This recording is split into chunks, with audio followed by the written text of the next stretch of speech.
Welcome to 1189, an online Bible commentary. My name is Tyler Marston, and today we're taking a look at Numbers chapter 22. We've been following the Israelites for all of Numbers so far. The Israelites have been wandering in the wilderness on their way to the Promised Land, but God has been faithful to His word, protecting them through various battles and trials. And as a result, all the surrounding nations begin to take notice. The next 3 chapters will focus on Balak, the king of Moab, who feels like Israel is becoming a little bit too much of a threat, and Balaam, a sorcerer for hire tasked with cursing the Israelites, and for some reason, he literally can't do it. This narrative is told with a strong satirical tone, mocking the pagans that somehow believe they could stand against the Yahweh God of Israel. When we believe in Jesus, this same confidence is available to us, and there is nothing that the powers of sin and death can do to stand against us. Then the sons of Israel journeyed and camped in the plains of Moab beyond the Jordan, opposite Jericho.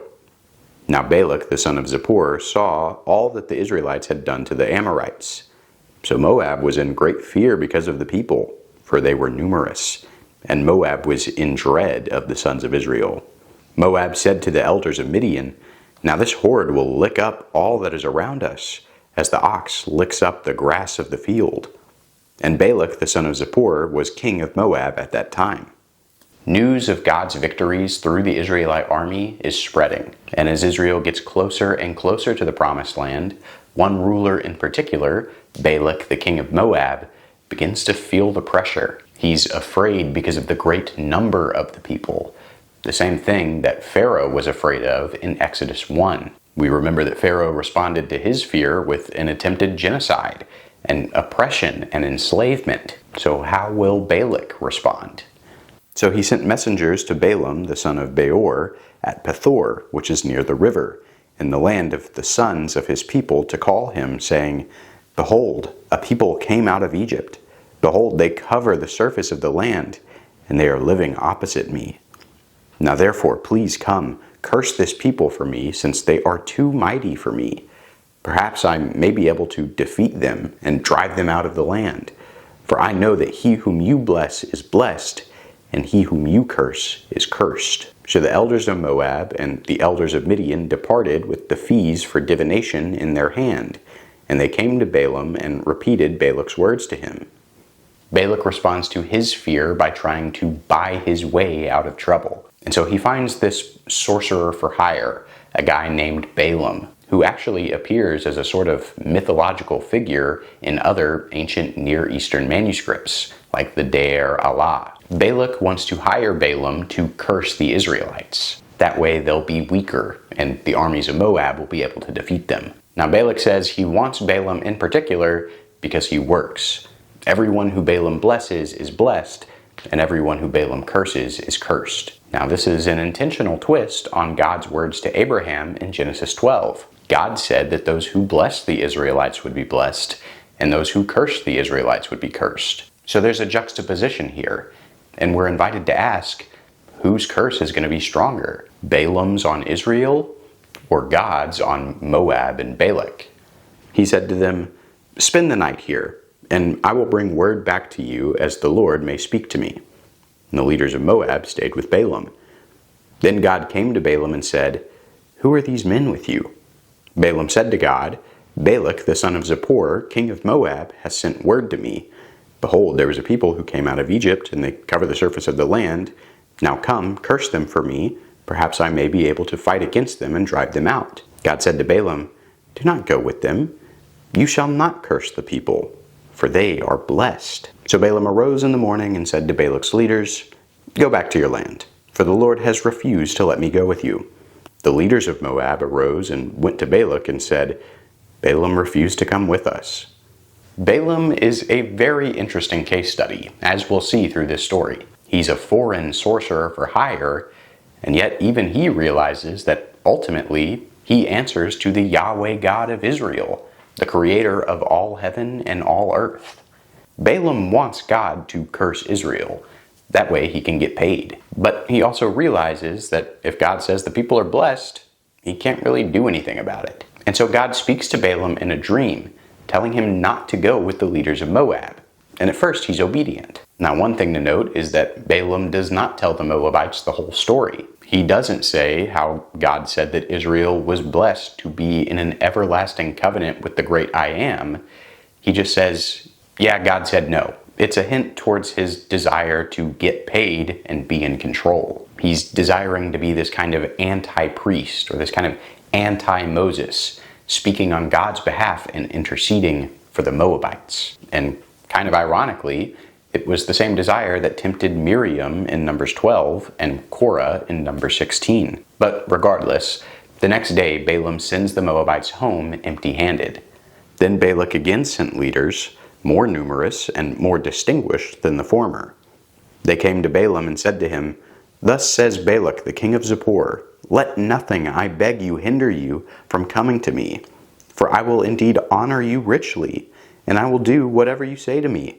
Please come then, curse this people for me." Balaam replied to the servants of Balak, "Though Balak were to give me his house full of silver and gold, I could do nothing, either small or great, contrary to the command of the Lord my God.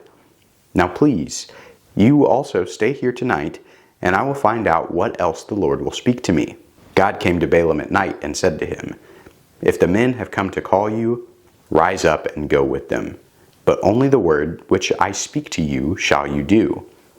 So Balaam arose in the morning and saddled his donkey and went with the leaders of Moab. And so another group of Moabite officials show up at Balaam's door. They're higher up in the ranks than the first group, and they try to bribe Balaam again. Again, Balaam is initially hesitant, and again, God appears to Balaam in a dream. And this time God says, okay, you can go with them as long as you do only what I say, and as long as they get up in the morning to come get you. But when Balaam wakes up in the morning, he does not wait for the Moabites' response. He gets up early in the morning. He immediately saddles his donkey. God is allowing this concession to Balaam, and he is exploiting it, using it as a loophole to say, well, God said I could get paid by these guys. This explanation comes from Matthew Henry's commentary in light of Jude 11, which characterizes Balaam as someone who hurries heedlessly into his greedy ambition. And what happens next is very strange. See if you can spot it. But God was angry because he was going, and the angel of the Lord took his stand in the way as an adversary against him. Now he was riding on his donkey, and his 2 servants were with him. When the donkey saw the angel of the Lord standing in the way with his drawn sword in hand, the donkey turned off from the way and went into the field. But Balaam struck the donkey to turn her back into the way. Then the angel of the Lord stood in a narrow path of the vineyards, with a wall on this side and a wall on that side. When the donkey saw the angel of the Lord, she pressed herself to the wall and pressed Balaam's foot against the wall, so he struck her again. The angel of the Lord went further and stood in a narrow place where there was no way to turn to the right hand or the left. When the donkey saw the angel of the Lord, she lay down under Balaam. So Balaam was angry and struck the donkey with his stick. And the Lord opened the mouth of the donkey, and she said to Balaam, "What have I done to you that you have struck me these 3 times?" Then Balaam said to the donkey, "Because you have made a mockery of me. If there had been a sword in my hand, I would have killed you by now." The donkey said to Balaam, "Am I not your donkey, on which you have ridden all your life to this day? Have I ever been accustomed to do so to you?" And he said, "No." Then the Lord opened the eyes of Balaam, and he saw the angel of the Lord standing in the way with his drawn sword in his hand, and he bowed all the way to the ground. The angel of the Lord said to him, "Why have you struck your donkey these 3 times? Behold, I have come out as an adversary, because your way was contrary to me. But the donkey saw me and turned aside from me these 3 times. If she had not turned aside from me, I would surely have killed you just now, and let her live." Balaam said to the angel of the Lord, "I have sinned, for I did not know that you were standing in the way against me. Now then, if it is displeasing to you, I will turn back." But the angel of the Lord said to Balaam, "Go with the men, but you shall speak only the word which I tell you." So Balaam went along with the leaders of Balak. So a talking donkey has entered the mix. 3 times during Balaam's journey, the donkey he was riding freaked out. And all 3 times, Balaam beat his donkey to get it back on track. What the donkey saw that Balaam could not was that each of those 3 times there was an angel of God standing in the way, ready to strike Balaam dead for sinning against him. For a proposed prophet and a mysterious soothsayer, this is very embarrassing. Balaam's whole thing is that he hires himself out to divine God's will and to speak on his behalf. But he's doing a pretty shoddy job if he can't recognize God's angel right there. The only one in the company that does realize anything's going wrong is Balaam's donkey. And so the implication of all of this is that Balaam is literally a dumbass. Or I guess technically he's dumber than a dumb ass. God still ends up allowing Balaam to go see the king of Moab, but he strictly warns Balaam to only say what God commands him to say. He should not say what he thinks Balak wants to hear just to flip a prophet. When Balak heard that Balaam was coming, he went out to meet him at the city of Moab, which is on the Arnon border at the extreme end of the border. Then Balak said to Balaam, "Did I not urgently send to you to call you? Why did you not come to me?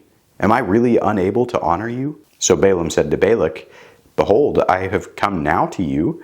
Am I able to speak anything at all? The word that God puts in my mouth, that I shall speak." And Balaam went with Balak, and they came to Kiriath Huzoth. Balak sacrificed oxen and sheep, and sent some to Balaam and the leaders who were with him. Then it came about in the morning that Balak took Balaam and brought him to the high places of Baal, and he saw from there a portion of the people. Eventually, Balaam arrives in Moab, and he's greeted by Balak the king. And they end up giving all these sacrifices and worshiping a false god, Baal, at his high places. As God met with Moses on a mountain, Mount Sinai, similar cultures also had the practice of meeting with their gods at places of high elevation. The idea being that this is where heaven and earth could meet. But the Lord God made a covenant with the people while he was on the mountain, and he ends up coming down to live with them in the tabernacle. In contrast, the false gods of all the pagan nations demanded that their subjects make arduous treks up dangerous mountainsides in order for them to receive their worship. And this practice is continued all the way to 1st and 2nd Kings, where the high places of Baal become a recurring stumbling block to the people of Israel. And so Balaam and Balak are at one of these high places now, overlooking the Israelites. But even still, Balaam insists that he can only prophesy the words which God gives him. And that's where we leave the story here in this chapter, but there are several key takeaways. First, in God speaking to Balaam at all, we realize that he really is the God of all the earth. All people groups, all families, all nations and cultures will ultimately answer to him. We also see the danger of greed, how Balaam has used his God-given abilities to communicate with the divine, and he's using it to make a profit, giving blessings and curses for whoever happens to be the highest bidder. God shows that if that's how Balaam thinks he works, well, he's dumber than his own donkey. God will ultimately only bless who he blesses, and he will only curse who he curses. And our life and our existence shouldn't be trying to fight to get in on that blessing. We should be about emulating him, becoming his image. And in that way, we become the type of person God wants us to be, the type of person God blesses. And the final takeaway is that we see that God hasn't abandoned the people of Israel. Even unbeknownst to them, he's protecting their interests. He's showing his faithfulness. That's huge in its own right, but it takes on an even greater significance, realizing that God is still being faithful to these people even after they've been faithless and rebelled against him. There is grace and forgiveness available to those who are attached to him through a covenant. And when we hitch ourselves to him through Jesus, he will never abandon us either. Thanks for watching 1189. I hope that you have a good day, and God bless.